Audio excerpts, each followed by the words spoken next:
So share with me here. I'm genuinely interested, right? I've been an engineer, software engineer, a little bit of embedded systems early on, but mostly software.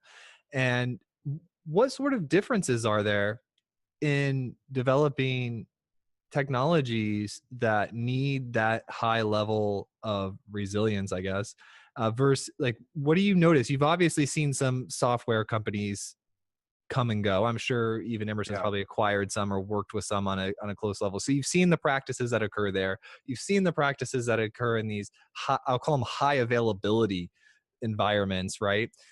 What's the difference? Does anything stand out to you? Sure. And by the way, high availability is a great term. I mean, that is the term I would use for, because Oh, that's exactly nice. what we're talking about. I mean, Yes. yes, high availability is the key. So if you've actually done embedded software development, you're probably closer to it than most software folks, because not I don't think a high percentage have done that, because really what's different is at the core of what keeps us going, just like the engine management computer in your car or the flight management system in a plane, as I described. These are purpose-built embedded systems. Okay, they're not using Windows or even full versions of Linux or something. They're using small microkernel operating systems, shrunk down versions of Linux, for instance, are frequently used. They're frequently redundant. The hardware is purpose built and is built to be redundant right from the beginning.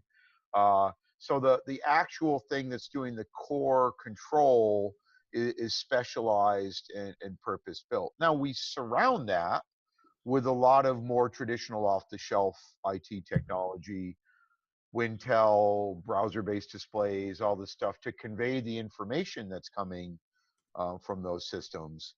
But the actual stuff that's doing the core control is typically very purpose-built. And in our space, a lot of it is built to be redundant from the beginning, because for high availability, for that exact term that you use, because the consequence of failure is very high. As I mentioned before, power plant goes down. Hey, there's a blackout. Refinery goes down. It can take them days to get that process lined out and operating correctly again. In some more discrete manufacturing, like automotive that you already mentioned, that's not as bad, because a lot of times if their facilities go down, if their production goes down, they fix whatever it is and they can start right up again, and they lose 10 15 minutes of production.